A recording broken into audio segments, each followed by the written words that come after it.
Knights of Azure is a role-playing game made by Gus and Koei Tecmo. I've never played a Gus game before, so I didn't really know what to expect from this title. It was only ever on my radar because a year ago I was making a conscious effort to check out more Japanese games, and this game was announced around that time. When the US version was announced, I pre-ordered on a whim, and very nearly canceled my order last minute, but I'm glad I held out.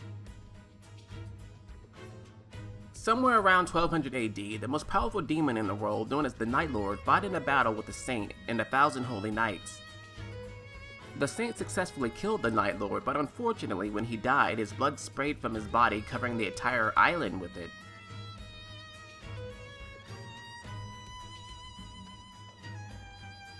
In this world, the demon's blue blood is a powerful mutagen that transforms anyone it touches into monsters, both body and soul. It can even turn inanimate objects sentient. As you can imagine, this causes major problems, and now you have all these fiends running around the world. The only positive is that monsters can only come out during the night. However, once one is tainted by the Night Lord's blood, there is no cure. Also, their blood becomes blue as well, and can infect other people. To combat this, an organization named Vox Curia is formed, which sends out agents into the field to hunt demons and protect people. This isn't the worst of humanity's problems, however. Even though the Night Lord was slain, he has the ability to resurrect himself. To prevent this from happening, the Curia created a seal that prevents the Night Lord from waking up, but it requires the sacrifice of a maiden every 10 or so years to keep it in place. 800 years later, Maladia, a red moon, has appeared in the sky, hearkening the return of the Night Lord. Arnis, the main character of the game, is an agent of Curia who has been contaminated by the blue blood of the Demon King, but has retained her human form and mind. She arrives at Rustwell Island where she encounters an old friend, Lilies. A huge part of the Japanese marketing for this game was the lesbian overtones between Arnis and Lilies. While they didn't go as over the top as something like Valkyrie Drive,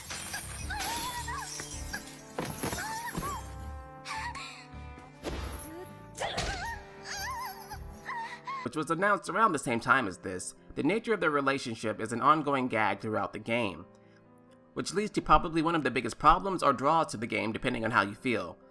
It's anime as fuck.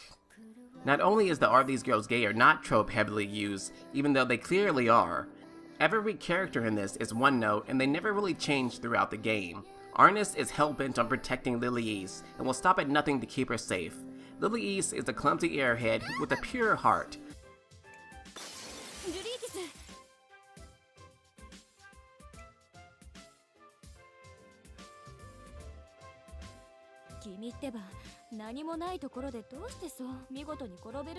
Simon is the butler who is always the perfect gentleman.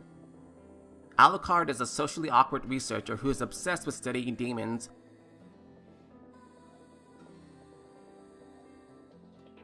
And Lloyd is a merchant or thief who loves nothing but money.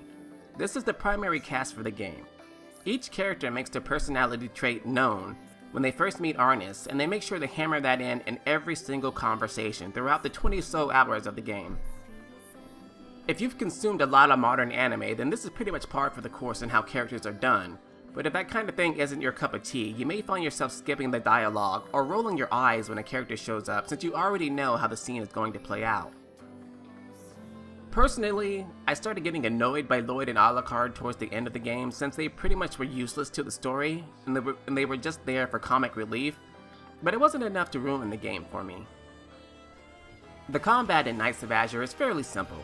Square is your normal attack, triangle is your hard attack, X does your special attack, which consumes some of your SP gauge. The attack she performs changes with each weapon.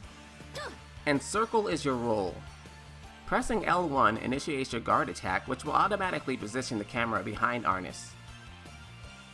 Pressing right on the D-pad will swap your weapons to daggers.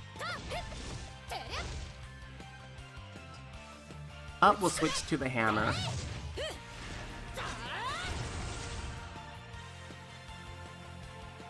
Down is your ranged attack.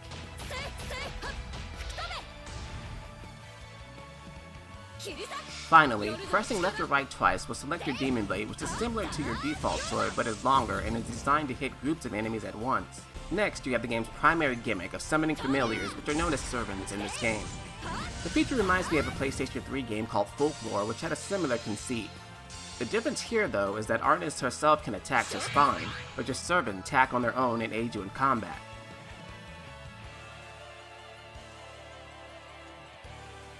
You can even make them activate their special attacks, which uses their own SP. 4 can be summoned at a time. Knights of Azure has a monster-raising aspect to it that has you finding items in the dungeon that you can later actualize into a servants.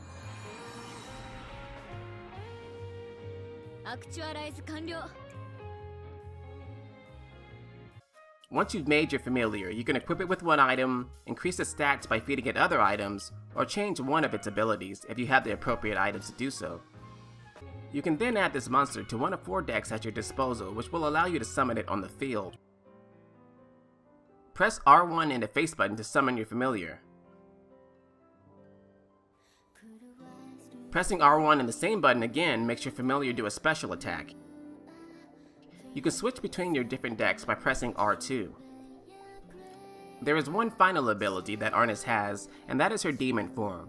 There is a gauge on the left side of the screen that fills up when you attack. Once it is completely full, you can press L2 to transform into one of 4 demon forms.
Arnis' attacks will completely change while in demon form, and her defense increases drastically. The demon forms that I just mentioned lead to one of the game's biggest flaws. It doesn't explain anything. Aside from the brief tutorial at the beginning of the game that tells you how to attack and summon a familiar, you're pretty much on your own. I probably wouldn't have known that there were multiple demon forms if I hadn't found that information out online. When you go to your skills menu, you can purchase new skills and abilities. You can also acquire abilities by leveling up your demon blade.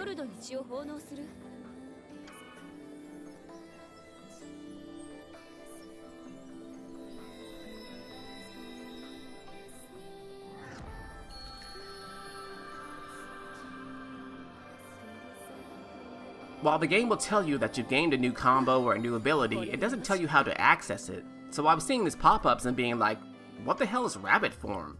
It wasn't until I became determined to figure out how these abilities were used that I started pressing buttons and realized that I could change my weapons. Now, I'm not sure if this is an issue with the game itself or a localization issue because the game has some sloppy translation errors. I'm guessing this game was brought here on the cheap seeing as there is no English voice option, but there are also several grammatical errors in the speech text. I remember this gem in particular where you can clearly see in the red text that this arena battle will provide you with servants. However, when you go into actual battle, you are alone. Somebody messed up here and the game shipped with this goof. Another one that is slightly mind-boggling is that there is a PSN trophy in the game for getting our niece to level 11. Somehow they misspelled her name in the trophy list. Like what? Like, who the hell is Anders? Another problem that is likely the last that I'll mention here is the frame rate. I'm no frame rate snob, but this game slows down from the get-go. There was nothing visually impressive about the game that should tax the PS4, but it slows down constantly, even when there are no enemies on the screen. This game was made on the PS3 and Vita as well, so it seems like they didn't bother to clean up the code for the PlayStation 4 release. When all is said and done, I enjoyed the game a lot. There are some story beats I'm a little confused on, and there are some plot points that seem like they were going to be a big deal, but they didn't really amount to anything. For example, a big deal is made of the Night Lord resurrecting and covering the land in darkness, but the Night Lord himself has almost no bearing on the story at all, except from a lore perspective. The characters will mention him as a big threat from time to time, but you learn about the real history of the world at some point, and his motivations are never touched on again. Still, I enjoyed the game a lot. So much so that I got the Platinum Trophy in the game, which is admittedly not that hard. It's just a grind. If you're interested in this type of game, I say give it a shot. I'm not sure it's worth $60, but if you're bored, it might be something to pick up down the line. Thanks for watching. If you liked this video, be sure to rate, comment, subscribe, or suck my balls. Thank you.